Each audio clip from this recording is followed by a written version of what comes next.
Have you ever stopped to ask yourself, what am I really doing with my life? Are your days driven by purpose, or are you just drifting, one notification, one distraction at a time? We live in a world full of noise, constant movement, endless pressure, but so few moments of truth. So, here's your moment of truth. This isn't just another video, this is a wake-up call. Some of what you're about to hear might be uncomfortable, but it might just change the way you live the rest of your life. If you're on a journey of growth, self-mastery, or just trying to figure out what really matters, subscribe now. Join this path of truth, courage, and clarity. Let's dive into the philosophy that helped countless minds sharpen their spirit in the face of chaos, Stoicism. 1. Procrastination is the silent killer of potential. How many dreams have died waiting for the right time? How many people have taken their final breath with their greatest ideas still locked inside them, never started, never finished, never lived? We like to think that we're just being prudent. I'll start when I have more time, we say. Once I'm ready, once things settle down, once I feel more confident. But deep down, we know what this really is. Fear in disguise. Perfectionism and procrastination are two sides of the same coin. One masks itself as ambition, the other as delay. But both serve the same master, fear. Stoicism doesn't tolerate this illusion. Marcus Aurelius said, "You could leave life right now. Let that determine what you do and say and think." There's no promise of tomorrow, no guarantee that you'll get another shot. The Stoics were deeply aware of mortality, not in a depressing way, but as a motivator. To them, death was not something to fear, but something to prepare for by fully living.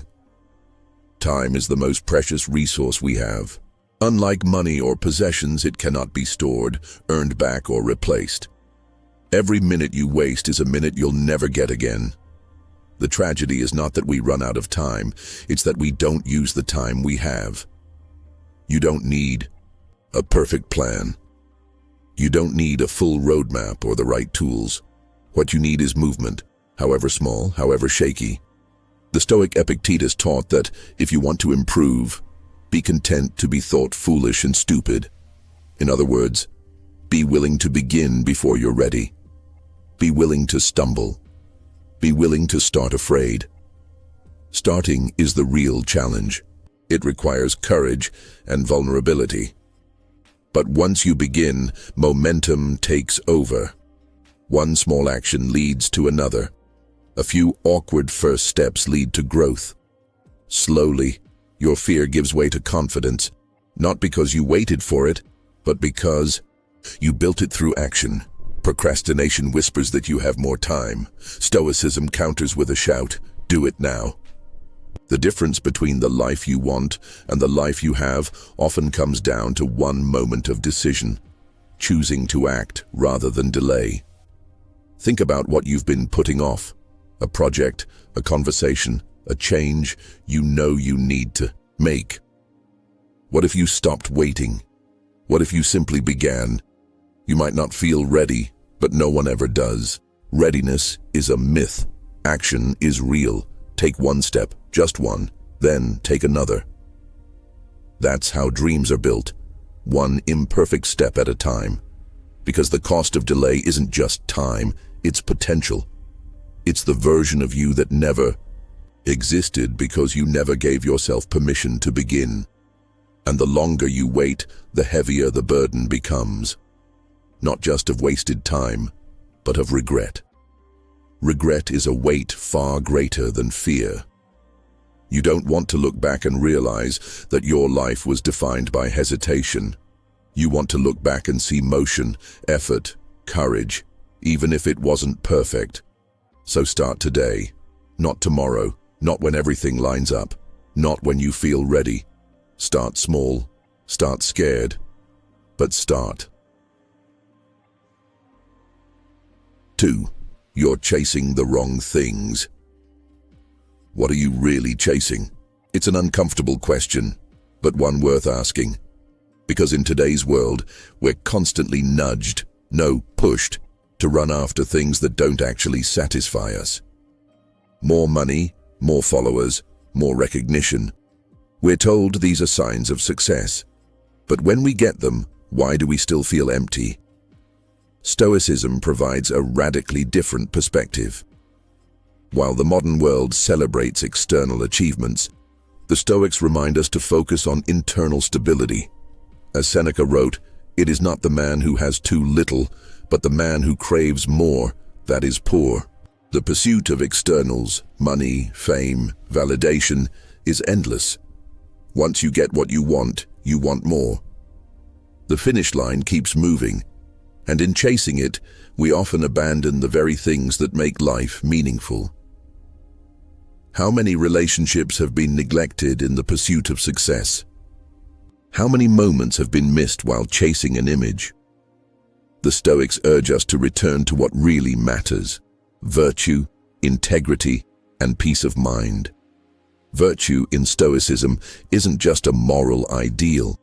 It's a way of living aligned with reason, self-discipline, and purpose. True success is measured not by how much you have, but by how well you live. Imagine losing everything tomorrow: your job, your status, your possessions. Who would you be without them? Would you still recognize yourself? Would others still respect you? These are the hard questions Stoicism asks us to confront. Because when we ground our identity in externals, we live at the mercy of forces we can't control. When we build our identity on values, we become unshakable. True joy doesn't come from getting more. It comes from appreciating what you already have. It comes from meaningful work, loving relationships, and a sense of alignment between your actions and your principles. Think of the people you admire most, not for their wealth or fame, but for their character. They likely live by a quiet sense of purpose. They have clarity. They know who they are, even when the world around them is chaotic. You can live that way too, but it requires a shift. You must stop chasing approval and start chasing growth. You must replace comparison with gratitude. And most importantly, you must ask yourself, what am I really after? Strip away the noise. If nobody saw your success, would you still pursue it? If no one praised your work, would you still find it meaningful? Stoic answer is yes. If what you're doing aligns with your values, that's the only kind of success worth chasing. 3. Let go of the chains of the past. Everyone has scars, memories we revisit in the quiet moments, regrets that surface without warning, pain that lingers long after the event has passed. But Stoicism teaches us that while we can't change the past, we can choose how we relate to it. Too many of us live in mental prisons of our own making. We replay failures. We relive betrayals. We carry the burden of guilt and shame as if punishing ourselves will undo the damage. But it doesn't. It only prolongs our suffering. The Stoics weren't naive. They knew life was hard, but they also believed in the power of the mind to liberate itself. As Epictetus put it, it's not what happens to you, but how you react to it that matters. You cannot erase your past, but you can stop letting it define you. The events that hurt you are over. They no longer exist, except in your memory. When you relive them constantly, you allow shadows to dictate your present. That's not healing, that's self-sabotage. What if you saw your past not as a chain, but as a teacher? Every mistake is a lesson. Every loss is a guide. The key is to extract the wisdom and leave the weight. That doesn't mean pretending it didn't happen. It means choosing not to be controlled by it anymore. Forgiveness is essential, not just for others, but for yourself. Self-forgiveness. is a radical act of courage. It says, I am no longer that version of myself. I've learned, I've grown. I release the need to punish myself. Letting go isn't easy, but neither is carrying the pain. At some point, you have to decide which burden you're willing to live with. When you cling to the past, you limit the future. You can't build a new life while holding tightly to old wounds. The Stoics teach us that suffering is not in the event. It's in our attachment to the event. Imagine your past as a chapter in a book. It shaped you, but it's not the whole story. You have many pages yet to write, but you can't move forward if you refuse to turn the page. Today, let go. Not because the past didn't matter, but because your future matters more. 4. Change is not the enemy. Stagnation is. Why do we fear change when the only constant in life is change? This question strikes at the core of human anxiety. Change is inevitable. Seasons change, people change, circumstances shift, and time moves on whether we like it or not. And yet, many of us resist change with every fiber of our being. We treat it as an enemy rather than the essential force that shapes our evolution. We cling to comfort, even if it's killing our spirit. We stay in toxic environments, maintain unhealthy relationships, and continue destructive habits simply because they're familiar. The known, even when harmful, feels safer than the unknown. We become prisoners of routine. This resistance to change stems from fear of failure, fear of rejection, fear of losing control. But all these fears are illusions. They are chains, forged by the mind to preserve the status quo. And over time, they become the very things that hold us back from living fully. Stoicism offers a different perspective. The Stoics believed that change, far from being the enemy, is a powerful ally in our pursuit of virtue and resilience. They taught that to live well, one must accept the natural flow of life rather than struggle against it. The impediment to action advances action, wrote Marcus Aurelius. What stands in the way becomes the way. This is not just poetic philosophy, it's a roadmap for how to live. When you embrace change, even painful or uncertain change, you allow yourself to grow beyond your current limitations. Growth never comes without discomfort. The caterpillar must dissolve into a mess of enzymes before it becomes a butterfly. Muscles must tear before they become stronger. Wisdom comes not from ease, but from endurance. The discomfort you feel in moments of change is not a signal to retreat. It's a sign that you're evolving.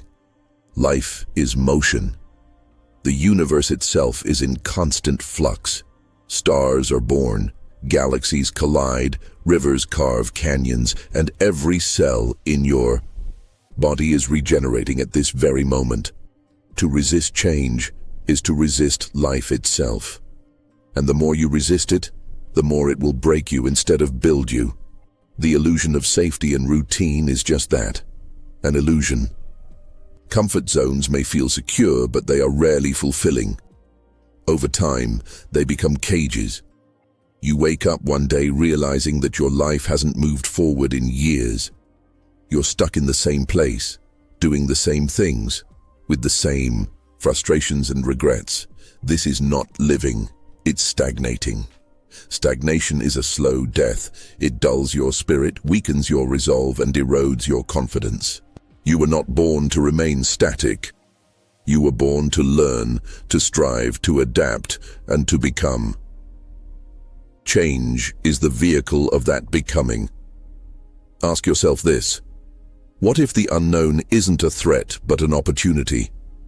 What if stepping into discomfort is the very thing that will lead you to purpose, meaning, and fulfillment? It's not about blindly embracing chaos. It's about accepting that change is part of the natural order and learning to flow with it rather than fight against it. 2. Be stoic is not to be emotionless. It is to recognize that fear of change is natural, but not something you should obey. Courage is not the absence of fear. It is acting despite it. The next time you feel fear rising in the face of change, pause. Ask yourself, is this fear a warning, or is it a doorway? Real transformation begins when you choose to walk through that door. Let go of the illusion of control. Let go of the belief that you must have certainty before you act. Trust that life has its own rhythm, and that, by aligning yourself with it, you gain a power far greater than comfort, the power to become who you are meant to be. 5. Control. What you can, release what you can't. You're not in control of everything, and that's not a weakness, it's wisdom. This single realization is the cornerstone of Stoic philosophy and a gateway to peace. Most of us spend an enormous amount of time and emotional energy trying to control the uncontrollable. We try to force outcomes, manage other people's behavior, anticipate every variable, and make life conform to our desires. When reality doesn't cooperate, we suffer. But what if the suffering doesn't come from life itself, but from our expectations of how life should be? The Stoics understood this well. Epictetus taught that we should distinguish between what is up to us and what is not. He called this the dichotomy of control. Simply put, some things are within your power and some things are not. Your thoughts, your actions, your words, your choices, these are within your control. The weather, the economy, other people's opinions, your past and the future, these are not.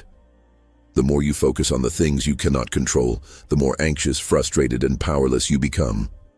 But when you shift your attention inward, when you focus on your own responses, your discipline, and your values, you begin to reclaim your inner strength.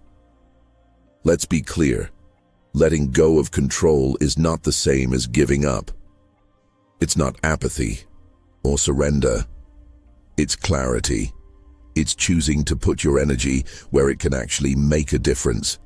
You can't stop the storm, but you can learn how to sail. You can't control other people, but you can control your boundaries. You can't dictate the outcome, but you can give your best effort. In a world obsessed with power and dominance, Stoicism offers a radical alternative: self-mastery. That's the true source of strength, not manipulating the world around you, but mastering the world within you. The more you let go of needing to control everything, the more freedom you gain. You're no longer at the mercy of external events. You become anchored in yourself. Consider this. How much stress in your life comes from trying to control things that don't belong to you? How often do you replay conversations in your head, worry about other people's opinions, or obsess over results that haven't even happened yet? These mental loops drain your energy and cloud your judgment. Peace comes not from perfect conditions, but from perfect clarity about what you can and cannot influence. When you operate from this clarity, you become more effective, not less. You stop reacting to everything. You begin to respond with intention. And in that space between reaction and response lies your true power. Marcus Aurelius, the Roman emperor and Stoic philosopher, faced war, betrayal, and plague during his reign. Yet he wrote calmly in his journal, reminding himself that his mind was his own, no matter what happened outside of it. "You have power over your mind, not outside events," he wrote. "Realize this, and you will find strength." This is the heart of Stoicism. Control what you can, your effort, your character, your mindset, and release the rest. The weather will change, people will disappoint you, plans will fall apart. That's life. What matters is how you show up in the face of it all. So the next time you're overwhelmed or frustrated, ask yourself one simple question. Is this within my control? If the answer is no, release it. If the answer is yes, take responsibility. In doing so, you shift from being a victim of circumstance to the author of your response. And in that shift, everything changes. Live with meaning or die with regret. The real fear isn't death. It's reaching the end of your life and realizing you never really lived. You hid, you waited, you chased illusions, you silenced your inner voice, and now it's too late. Let that thought break you so it can rebuild you. Spend time in silence, reflect, ask hard questions, and then take bold action. Life is not a rehearsal. This is it, right now. You may feel discomfort after this video, maybe even sadness, but if that emotion pushes you to change, then it was worth it. If you're ready to stop existing and start living, subscribe, stay with us, and never stop the pursuit of self-mastery, because the only life worth living is the one you live on purpose.